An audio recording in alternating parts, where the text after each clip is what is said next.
Hello and welcome to Beebe Book Buzz, the program where your Wakefield librarians gather to chat about the books they've been reading lately in order to help you find your next great read.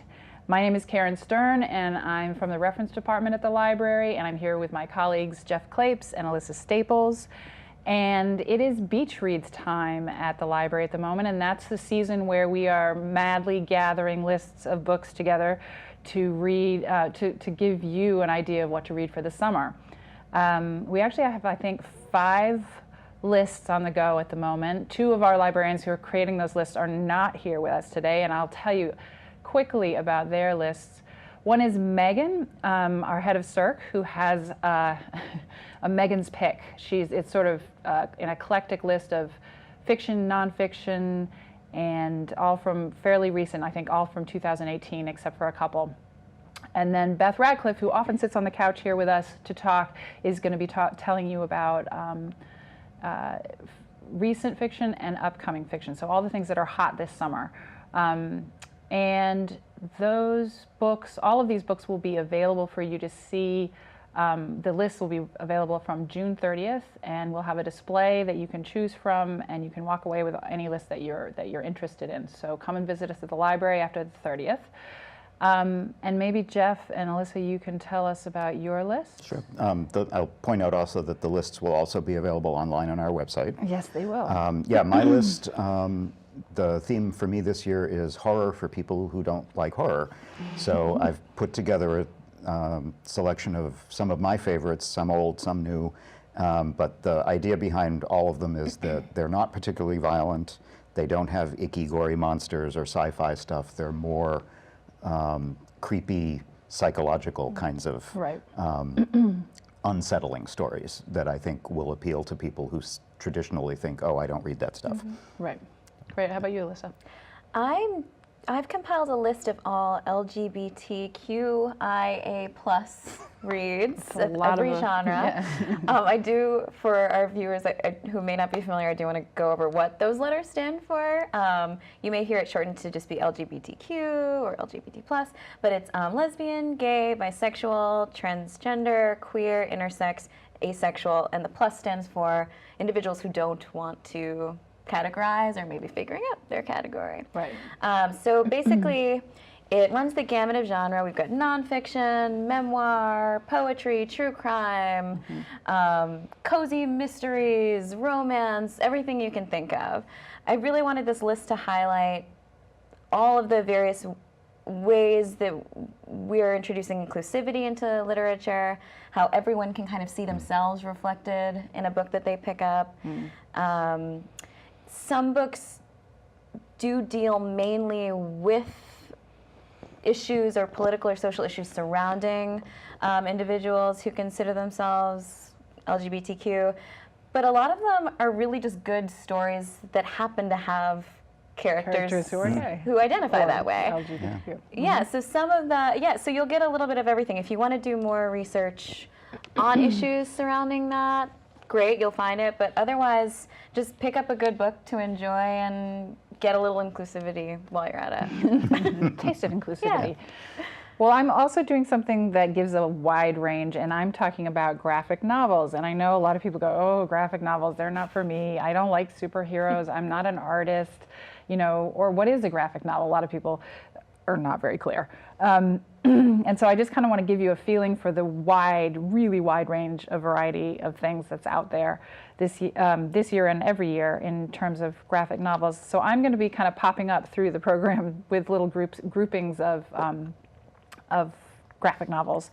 And I'm going to start now with the first one I have is called Everything is Teeth. I love this one. And it's so sweet. It's sweet, but it's about sharks. So that's kind of I don't know what that is. It's by Evie Wild, and it's illustrated by Joe Sumner. And it's basically this lovely account of her childhood in which she was pretty much obsessed with sharks. And she was, you know, their power and their mystery and all that sort of stuff. And it's mostly in black and white with a few accent colors, and then there are the sharks. And the sharks are drawn very realistically. So they stick out as they do in her imagination, as they loom very large. This is kind of the regular drawings, and then here you can see the sharks look much more realistic, and they kind of jump off the page at you. So I would actually I would describe this as charming, despite its kind of grisly subject matter. And for anybody, it resonates for anybody who can remember any childhood fear. It's just a lovely book. The next one in my group, again, just for something completely different, is called Son of Shaolin. It's by Jay Longino, illustrated by Kanan White, and colored by Diego Rodriguez. It's a kung fu book. It's for, big, splashy black color pictures. It's kind of a fresh urban take on a time-honored story. Penniless street artist discovers that he is the last living descendant of a secret sect of ancient Shaolin elders, and he's got to defend that line. He's the last one, and he has to learn how to fight, so he trains and he fights. And so it's a story you've heard before, but this is kind of a new take on it. He looks very cool on the cover. Yeah, it's very cool, and the artwork is very much what you would expect in that kind of a book. It's all contemporary. It's all very contemporary. It's all set in New York City. Oh. And the third one in my group is called Why Art? So again, think about the variety here. We've got memoir, we've got kung fu, and now we have art. This is by Eleanor Davis, and it is essentially black and white drawings that start out sort of very sparsely and then they fill the page more and more as we go through the book. And it's a kind of a deep dive into the meaning and purpose of art in our lives. What is beautiful, what is ugly, does art distort life or mirror it or copy it? And it's a very sort of thought-provoking journey in this little 5x8 package. So there you go, the first of a set of three for you to put I want to on read your the own. shark one. The shark one's yeah. great. It's just it's such a sweet book. It's like so evocative of childhood and all those monsters under your bed. Yeah. So I really- relatable. Yeah, totally Yeah. relatable. And the drawings are beautiful. And the guy is the first thing he's ever done, the artist. wow. And he does That's a unbelievable. really stunning job. Yeah. So who's going next? Jeff? Yep, I'll go next. So I actually wanted to talk about two books today. I hope that one is a classic and one is much more recent, from just a couple of years ago. But the first one I'll talk about is Shirley Jackson, who I think most people have probably heard of. Absolutely. She's like the premier 20th century kind of horror writer, but from a generation before Stephen King and Dean Koontz, who kind of went off in different directions. She's most famous for her short story, actually, The Lottery. Which is actually a graphic novel, too. Which is a graphic novel. We do have that. And the other thing that she's really well known for is We Have Always Lived in the Castle, which is another kind of creepy thing that's going to be made into a film this year. And so The Haunting of Hill House, which is one of my favorite books, and I think that probably is because I saw the film when I was a kid and then was attracted to her writing. It's actually been made into two films. One was a classic from about the time the book came out in 1961, I think, that had Claire Bloom and Julie Harris. And Russ Tamblin's in it, and it was Robert Wise who did the film, so he did The Sound of Music and West Side Story, so this was like a big deal. And it's a scary film, not in the way that modern films are. It's a slow kind of thing. There's no horrible jump scares. There's no violence. And actually, that's one of the things I wanted to emphasize about my list is that all of the books on this list are, for the most part, there's no monsters. There's no dripping blood. There's no. And this is, again, probably one of the premier examples of psychological horror. The premise is it's a creepy old New England mansion that had horrible things happen to it. People died. The man who bought it, his wife died when she was young, and one of those kinds of houses with a history. And a professor who studies the paranormal wants to study this house and tries to gather together a group of people to go and live there and study the activity that's in the house. And it ends up being only a group of 4 total, 2 of whom are women. One of them, whose name is Theodora, is a very sort of voluptuous, outgoing kind of personality. And then Eleanor, who is the focus of the story, who was Julie Harris in the first film, is much more meek and mild and subject to being influenced by what things happen around her. So she becomes drawn into the house in a way that the other characters don't. So it's really all about the psychology, and the haunting aspect of it is really very subtle and just an undertone of creepiness. But there's as much disconcerting stuff going on between the characters as there is in the background, the supernatural background of the story. So it's a fantastic classic. It's a quick read. I was going to say, it's slim. But the characters are, I mean, Shirley Jackson just really nails those kinds of vulnerabilities in people that allow them to be swept up in things. Right. So I highly recommend this. So is this another one where the house itself? The house absolutely is a character. Not just the ghosts in the house or the haunting. In fact, I mean, it's never clear exactly what is going on there. Right. But it has one of the greatest openings. I'll read it quickly. Hill House, not sane, stood by itself against its hills, holding darkness within. It had stood so for 80 years and might stand for 80 more. Within, walls continued upright, bricks met neatly, floors were firm, and doors were sensibly shut. Silence lay steadily against the wood and stone of Hill House, and whatever walked there walked alone. Ooh, that's nice. That's how she starts out. That's a really good So she's literary, she's like, but it's all cerebral. That can be the scariest thing and that's of the all. scariest Of kind of course stuff. it is. Yeah. Of course it is. It unfortunately was also made into another film about 10 years ago.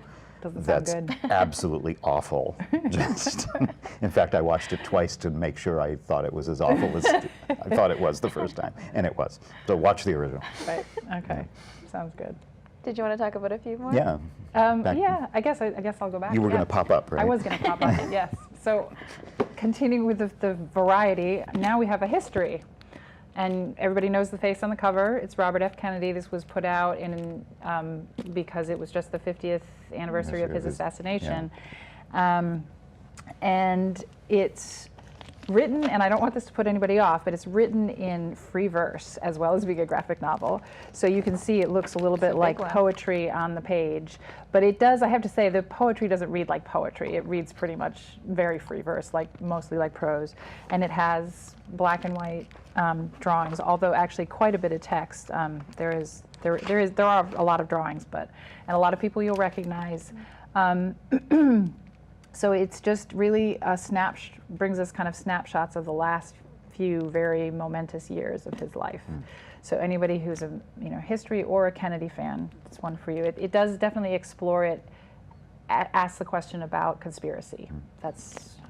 It looks a little more text heavy than some of the for other sure. ones. That, for sure. That you but have it's too. still, it calls itself a graphic history. So. Yeah. But that's what's fun about graphic novels. They can Some be anything. are They can be anything, mostly images, and others. Yeah. And this is actually another good example of one that does both. So you'll recognize the author here, Audrey Niffenegger. She wrote The Time Traveler's Wife, and that also was made into a movie. And she teamed up with her new husband, Eddie Campbell, who is already a graphic novel artist in his own right. And they have created this really, it's not all romance, I will say. The title is a little bit misleading, but it's 13 stories, all of which kind of walk the line between weird and wonderful. They're quirky. Any topic is fair game. There are spies, there are fairies, there are cats, there are monsters, there are more cats. There's just it goes on, and you can see the color here, and then also some of the stories really they'll have an illustration at the beginning, and then there'll be an actual story. So it's a wide variety of things and styles and colors and stuff, and a lot of fun. That looks really good. Quirky and colorful for sure. And then. Changing gears one more time. Epic of Gilgamesh. Anybody? This is the oldest recorded story known to humankind is now a graphic novel. It was written originally on clay tablets, and now we have this. So Gilgamesh is a bad king, and he learns in this epic journey how to be a better person and therefore a better king. And he faces along the way monsters and lions and all the things that happen in those old epic tales. And he has to sort of confront the ultimate questions about mortality as well. So this was translated by, this is a father-son team, translated by the father and illustrated by the son. The father originally wanted to make it into a musical, but that didn't pan out, so they did the graphic novel instead. Because Hamilton did so well, so why not Gilgamesh? I think you might have had the idea before Hamilton, but anyway, it's fabulously fantastical kind of pen and ink illustrations that really like fill the page, and kind of the adventure just pops right off. There's this sort of they have a humorous cast to them too. They're not very serious like you might expect. I think I remember reading the original, well, a translation of the original in college or something, and it was in Sumerian. Sumerian. Did you read it in Sumerian? I didn't know that. I took Sumerian in college. It was. And I remember the story is great, but it was so dense that I think I actually want to go back and I'd get more out of it if I read I'm the sure a graphic lot of novel. people will prefer this one, but I mean, and the text it has a slightly old-fashioned tone to it, the reading of it, but the pictures definitely help to balance it out. So Very cool. it's fun, yeah. All right, Alyssa. I'll talk about mine. So I switched it up this time. I'm doing something that's funny. No more It's dark not for all dark and destructive for me.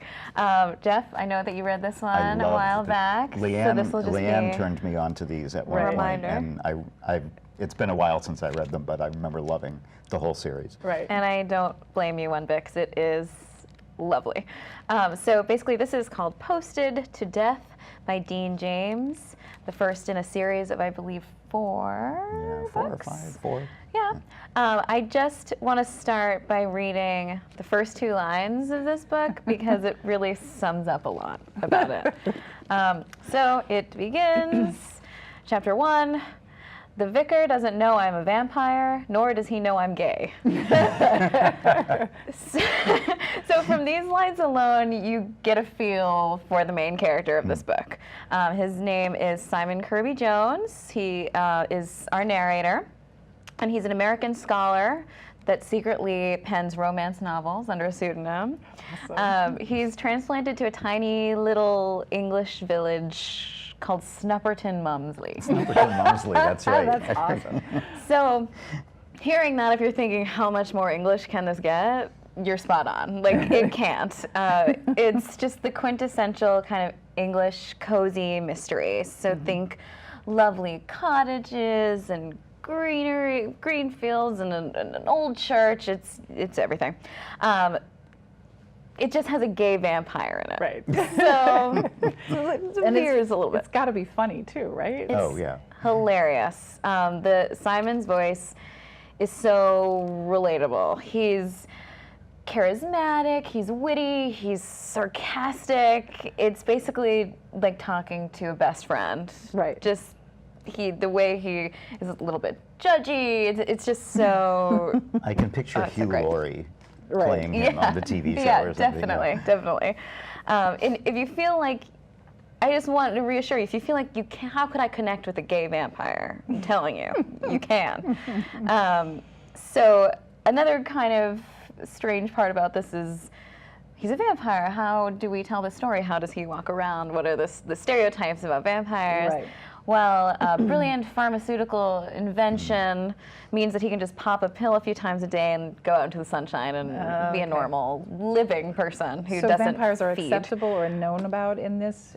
Not Not quite, exactly. but there are more than you would expect. Okay. I'll just put it that way. Okay. But yes, the vampires in this society have given up the old ways. They're ashamed of that. They would never dare to bite a human, kind of thing. Also, crosses don't bother him, but garlic is deadly. That's the one thing. That's kryptonite. Makes cooking different. Very. So basically, other than Simon, we've got a very entertaining and very English cast of characters. We've got a snob who married rich. We've got a town busybody. We've got the vicar and his wife serving terrible tea. And of course, like in most cozy mysteries, there's something bubbling under the surface with all of them. Small hints that make you think, all is not could well they in this murder? little bit. Exactly. All is not as it seems in this quaint little village. It's just a classic whodunit. It keeps you turning the pages and keeps you laughing the entire time. It's hysterical. So I really think it's for people who enjoy a cozy, but want a little punch to it, a little more humor, a little something different, a twist. And I also, this is my first cozy mystery I've ever read, and I loved it. So if you don't gravitate naturally towards these, it's got a really, lot of other things going on. It totally does. So many appealing things about it, and it's perfect for just like a fun day at the beach or like a vacation where you want to read something light, breezy. They're really light. I think if you know, for people who liked The Vicar of Dibley, that kind of like quirky little English village where there's all kinds of wacky characters that, it's... So basically any English comedy. Anybody who likes Britcoms would certainly love it, but it crosses over into all these, there's nothing like it. But you've read other cozies. Is there any other cozy writer that reminds you? I'm not a big fan of cozies. I just happen to come along onto these and really like them. The only author I think I've read who was really, really close to this was Dorothy Cannell, who's written some things that are kind of, without the gay vampires, but that similar kind of, and they're funny. They're funny like that, right? They're not just... That's really the key. Because not all cozies are funny. Some of them are just, they're cozy. Right. And they have that small village feel to them, but they don't necessarily have a sense of humor like this does. Right. Yeah. Okay. That sounds like one I might even pick up, even though I'm not. I should reread them because, Oh, I'm definitely going to read the whole series. they're fun. All right, and my next three. First one for sports fans, obviously, the comic book story of baseball. This is the great American art form, which is graphic novels meets the great American pastime, and it's jam-packed, full of color. Stories of all the heroes and the villains and the best hits and the big misses, all of those things. And from sandlots to stadiums, it's got the whole thing here. So, I mean, there's not a whole lot more to say about this. If you like baseball, here's a great graphic novel for you, any age, old or young. And this one I would put kind of in the health and psychology category. It is called Mishadra, and it's by Yasmin Omar Atta, and she does both the text and the illustrations. And it's about Isaac, who just really wants to be a normal college student, but he has to manage his epilepsy, which is a constantly exhausting battle to survive. And the author actually pulls on her own experience of this. And so it's a real kind of intense and illuminating look into what it's like to live day to day with epilepsy, and especially this, a pretty debilitating version of it where it is threatening all the time. And drugs don't always help. And just what it does to your life. There's different colors and palettes that she uses throughout to illustrate the different, and you'll be seeing some of these on the screen behind me as well, but different sort of states that she's in, because he does go through many different and disturbing places, and how in the end he starts to come to terms with who he is and what the disease means to him, or the condition, I should say, means to him. So that's, very enlightening.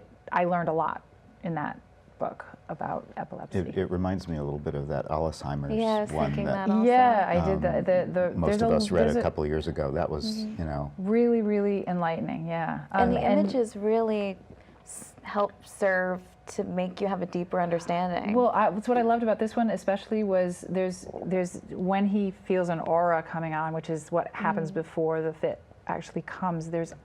She pictures it as these sort of knives. And every knife has an eye, and it's kind of spooky and surreal. But they're kind of circling him, and so that was really informative for me. Like it helped me to understand something about what it might feel like. So yeah, there's quite a few. It's definitely a genre. The whole of the medical and psychological side of things is covered really well and beautifully in a lot of graphic novels.